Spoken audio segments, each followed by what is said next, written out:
శరత్చంద్ర అమ్మిన ఫ్యాక్టరీ స్థలంలో వేరే వాళ్ళు భూమి పూజ చేస్తూ ఉంటారు. శరత్చంద్ర గారు ఎక్కడ మనసు మార్చుకుంటారో అని నేను చాలా భయపడ్డాను. ఆయన మనసు మార్చుకోలేరు. వాళ్ళు కూడా ఈ భూమి పూజకి వస్తున్నారు అని అతను చెప్తూ ఉంటే, అప్పుడే శరత్చంద్ర, భూమి, అపూర్వ, నక్షత్ర అక్కడికి వస్తారు. "రండి రండి పూజను మొదలుపెట్టండి" అని అందరూ కూడా పూజ దగ్గర నిల్చొని ఉంటారు.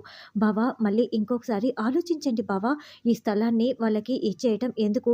ఇది మనం శోభ అక్క గుర్తుగా పెట్టుకుందాం" అని అపూర్వ చెప్తుంటే, "ఏం మాట్లాడుతున్నావు అపూర్వ? ఇక చాల్లే ఆపు" అని శరత్చంద్ర అంటాడు. "మీరు పూజను మొదలు పెట్టండి" అని శరత్చంద్ర అంటాడు. "మమ్మీ ఏంటి మమ్మీ? అసలు ఈ స్థలాన్ని అమ్మనివ్వనని చెప్పావు కదా! ఇక్కడ భూమి పూజ కూడా జరుగుతోంది" అని నక్షత్ర గుసగుసలాడుతూ ఉంటే, "ఏం చేయను? నాకు తెలియకుండానే ఈ బావ, భూమి ఇద్దరూ కూడా ఇంతవరకు తీసుకువచ్చేశారు" అని అపూర్వ టెన్షన్ పడుతూ ఉంటే, "ఇంతకీ పెద్దమ్మ బాడీని నువ్వు ఏం చేశావమ్మా" అని నక్షత్ర అడుగుతూ ఉంటుంది. "నేను ఆ శోభని చంపేసిన తర్వాత ఇక్కడే పాతిపెట్టాను. ఎవరికీ డౌట్ రాకూడదని. తర్వాత కాలిపోయిన బాడీని అదే విధంగా తీసుకొచ్చి బూడిదయ్యేలా చేశాను" అని అపూర్వ చెప్తుంది. "ఇక్కడే ఎక్కడ పాతిపెట్టావో అదైనా గుర్తుకు ఉందా" అని నక్షత్ర అంటే, "అప్పుడెప్పుడో పాతిపెట్టింది నాకెలా గుర్తుకు ఉంటుంది? ఎక్కడ పాతిపెట్టానో ఏంటో? ఇప్పుడు ఆ బాడీ కనుక బయటపడితే ఇంకేమైనా ఉందా" అని అపూర్వ టెన్షన్ పడుతూ ఉంటుంది. అలా భూమి పూజలో భాగంగా అక్కడ కొంచెం తవ్వుతూ ఉంటారు. తవ్వగానే అక్కడ ఎముకలు కనిపిస్తాయి. "అదేంటి ఎముకలే" అని అందరూ షాకింగ్‌గా చూస్తూ ఉంటారు. "అంటే ఈ స్థలాన్ని మేము పక్కన పెట్టేసిన తర్వాత ఇల్లీగల్ పనులు చాలా జరుగుతున్నాయి కదా! ఆ ఇల్లీగల్ పనులు ఆపడం కోసమే మీరు మంచి పనుల కోసం ఇక్కడ ఫ్యాక్టరీ కడతామంటే మీకు స్థలాన్ని అమ్మేశాము. ఆ ఇల్లీగల్ చేస్తున్న వెధవలు ఇక్కడ ఏదో శవాన్ని తీసుకొచ్చి పాతిపెట్టి ఉంటారు" అని శరత్చంద్ర అంటే, "ఇప్పుడు ఎవరో పాతిపెట్టింది మనకెందుకు? కాబట్టి వదిలేద్దాము. వీటి గురించి మాట్లాడుకోవటం కూడా అనవసరమే" అని అపూర్వ అంటుంది. "అలా ఎలా వదిలేస్తాము? ఎవరో తీసుకువచ్చి ఇక్కడ పాతిపెట్టినా కూడా మనం పోలీసులకి ఇన్ఫార్మ్ చేయాలి కదా" అని అతను అంటాడు. "అవును. అది ఎవరి బాడీ అయినా సరే బయటికి వచ్చి తీరాల్సిందే. వాళ్ళకి శిక్ష పడాల్సిందే. ఇవన్నీ ఇలాంటివి కామనే" అని శరత్చంద్ర అంటాడు. "అందుకే వెంటనే పోలీసులకి ఫోన్ చేస్తాను" అని అతను ఫోన్ చేసి, "సిఐ గారు ఇక్కడ భూమి పూజ జరుపుతూ ఉంటే ఏదో ఒక ఎముకలు, కొన్ని మనిషి ఎముకలు బయటపడ్డాయి. ప్లీజ్ త్వరగా ఇక్కడికి రండి" అని చెప్పడంతో అలాగేనని పోలీసులు అక్కడికి వస్తారు. "రండి రండి ఇన్స్‌పెక్టర్ గారు.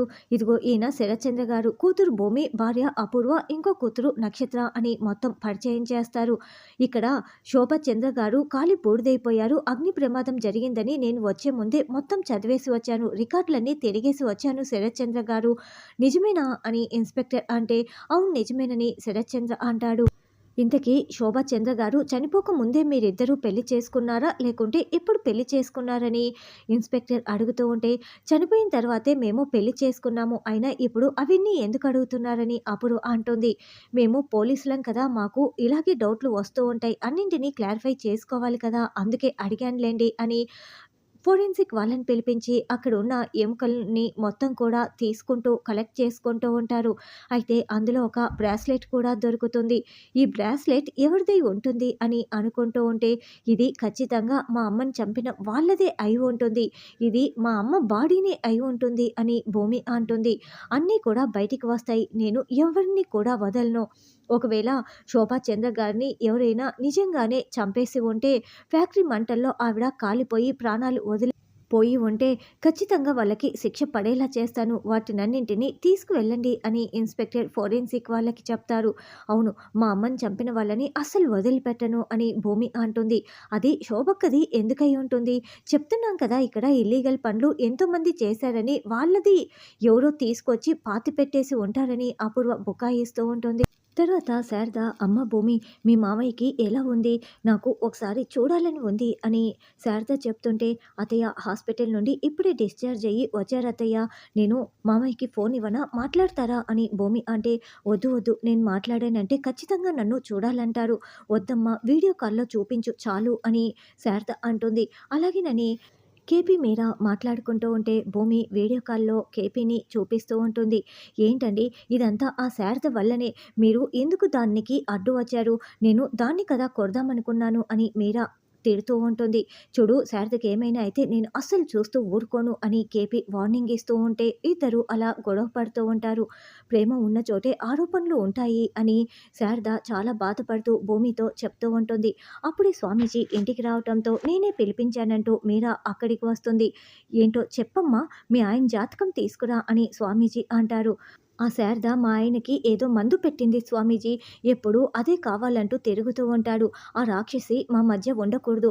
ఏదో ఒక పరిష్కారం చెప్పండి. ఏదో ఒక పూజ చెప్పండి అని మీరా చెప్తూ ఉంటుంది.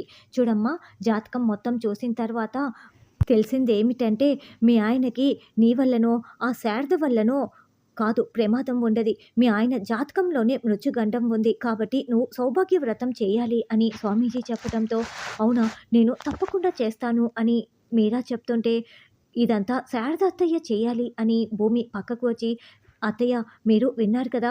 సౌభాగ్య వ్రతం చేయాలి. అప్పుడే మీరిద్దరూ కలిసి ఉంటారు అని భూమి చెప్తుంటే, చూడమ్మా నేనెందుకు చేయటం అని శారద అంటుంది. లేదత్తయ్య, మీరు అత్తయ్యతో పాటి మీరు కూడా చేస్తేనే మామయ్య సంతోషంగా ఉంటారు. మృత్యుగండం కూడా పోతుంది. మీ ఇద్దరి మధ్య ఎంత ప్రేమ ఉందో నేను అర్థం చేసుకోగలను అత్తయ్య.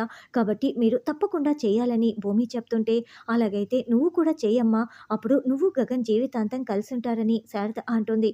అత్తయ్య, 2 చేతులు కలిస్తేనే చప్పట్లు కొట్టగలము. ఆయనకి నాపై ప్రేమ లేకపోతే నేనెలా సౌభాగ్య వ్రతం చేయను? అది జరగదత్తయ్య అని భూమి అంటే, లేదమ్మా, వాడికి నీ మీద ఉన్నది కోపం కాదు, అదంతా ప్రేమ. త్వరలోనే కోపం పోయి ప్రేమ చూపిస్తాడు, చూస్తూ ఉండు అని శారద చెప్తుంటే, అప్పుడే గగన్ ఫోన్లో శివ, పూరి, ధ్రువ ముగ్గురు గొడవ పడిన వీడియో చూస్తూ ఉంటారు. ధ్రువ, తార లోపలికి వస్తూ ఉంటారు. అమ్మ భూమి, అన్న చెల్లెళ్ళు ఇంటికి వస్తున్నారు అని శారద చెప్పడంతో, అత్తయ్య నేను వీడియో కాల్లోనే ఉంటాను, నాకు చూపిస్తూ ఉండండి అత్తయ్య అని భూమి కోపడుతూ ఉంటుంది. నేరుగా తార గగన్ పక్కన కూర్చుంటుంది. అత్తయ్య దాన్ని లాగి పారేయండి అత్తయ్య, బావ పక్కన కూర్చుంటుందా నేను చూడలేకపోతున్నానని భూమి అంటే, నువ్వు అక్కడెక్కడో ఉండి చూడలేకపోతుంటే ఇక్కడే ఉన్న నేను చూసి ఎలా తట్టుకుంటున్నాను భూమి, నీకు అర్థమవుతోందా? నాకు కూడా చాలా కోపం వస్తోంది అని శారద అంటుంది. ఈ వీడియో మీరు ఇప్పుడు చూస్తున్నారా? నేను ఎప్పుడో చూశాను అని తార అంటే, ఆ విషయం మాట్లాడడం కోసమే వచ్చాను అని ధ్రువ చెప్తాడు. అప్పుడే పూరి కూడా అక్కడికి వస్తుంది. ఇలా వీడియోలు తీసి సోషల్ మీడియాలో పెడుతూ ఉంటే మనకి ప్రైవసీ ఎక్కడ ఉంటుంది? అప్పుడేమో పెళ్లి ఆగిపోయి నా చెల్లి ఇంట్లో ఉండాల్సి వచ్చింది.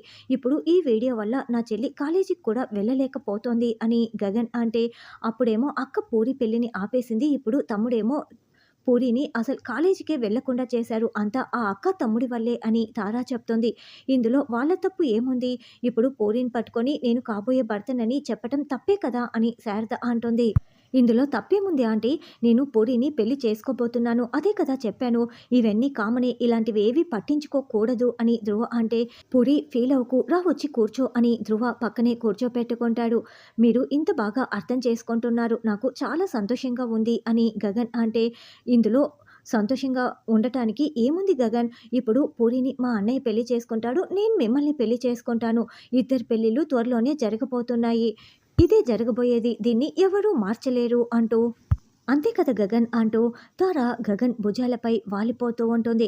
అత్తయ్య చూసారా అది ఎలా హగ్ చేసుకుంటుందో, లాగి పారేయండి అత్తయ్య, నాకు చాలా కోపం వస్తుంది, నేను మారుస్తానే, నేను అక్కడికి వచ్చి నీ మూతి పగలగొడతానే అని భూమి అనుకుంటూ ఉంటుంది. తార, ఈ కాలంలో చాలా పెళ్ళిళ్ళు ఆగిపోతూ ఉన్నాయి. ఇప్పుడు నోటి మాట అన్నంత మాత్రాన జరుగుతాయన్న గ్యారెంటీ లేదు కదా. తాళి పడిన తర్వాతే పెళ్ళిళ్ళయిపోయాయి అనుకోవాలి. అంతేకాని అంతవరకు పెళ్ళిళ్ళు జరుగుతాయని కలలు గనకండి అని శారద అంటే, ఏంటత్తయ్య ఇంత పాజిటివ్ వైబ్‌లో మీరు అలా మాట్లాడుతున్నారు అని తార అంటే, చూడు అమ్మ కన్‌ఫ్యూజన్‌లో ఉండి అలా మాట్లాడుతోంది, పట్టించుకోకు అని పూరి అంటుంది. చూడండత్తయ్య, రండి మనం ఇద్దరం కలిపి అందరికీ కాఫీ పెడదాము. చిన్న పిల్లల్లా మీరు ఫోన్ పట్టుకుని నిలబడ్డారేంటి అని ఫోన్ కట్ చేసి అక్కడ పెట్టేసి, రండత్తయ్య అంటూ తార లాక్కు వెళ్తుంది. అయ్యో! ఇప్పుడు ఫోన్ కూడా కట్ చేసింది. అక్కడ ఏం జరుగుతోందో ఏంటో అని భూమి టెన్షన్ పడుతూ ఉంటుంది. కిచెన్‌లోకి వెళ్ళిన తర్వాత, ఏంటత్తయ్య ఇయర్ బడ్ చెవిలో పెట్టుకున్నారు, ఎవరితో అయినా ఫోన్‌లో మాట్లాడుతున్నారా? మాట్లాడట్లేదు కదా. కిచెన్‌లో ఇలాంటి రేడియేషన్ లాంటివి ఉండకూడదు అని ఇయర్ బడ్‌ని పీకి పడేస్తుంది. అత్తయ్య కాఫీ పెట్టండి. నాకు కాఫీ పెట్టటం అస్సలు చేత కాదత్తయ్య. ఇప్పుడు కాబట్టి మీరే మా నలుగురి కోసం కూడా కాఫీ పెట్టండి. ఇప్పుడు మీరెందుకు ఇలా మాట్లాడుతున్నారు?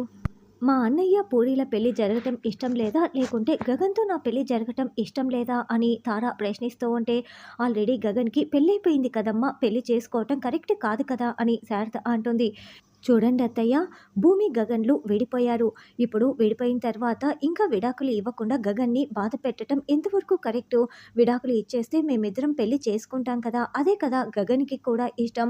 వదిలేసిన తర్వాత కూడా ఇంకా విడాకులు ఇవ్వకుండా ఇలా పక్క వాళ్ళని బాధ పెట్టటం, తను సంతోషంగా ఉండకుండా పక్క వాళ్ళని బాధ పెట్టకుండా భర్త వదిలేసిన వాళ్ళు ఏంటత్తయ్య ఇలా చేయటం అస్సలు కరెక్ట్ కాదు అని తారా అంటే శారద బాధపడుతూ చూస్తూ ఉంటుంది. ఏంటత్తయ్య అలా చూస్తున్నారు? ఓహ్! మీరు కూడా భర్తని వదిలేసిన వారే కదా! అందుకేనా ఇలా చూస్తున్నారు? అయినా నేను అన్న దాంట్లో తప్పేముందత్తయ్య? ఇప్పుడు పూరిని మా అన్నయ్య పెళ్లి చేసుకుంటాడు. ఎప్పుడో తెలుసా? గగన్ నన్ను పెళ్లి చేసుకుంటేనే ఈ విషయం గుర్తుపెట్టుకోండి అంటూ కాఫీ పట్టుకు వెళ్తూ ఉంటుంది.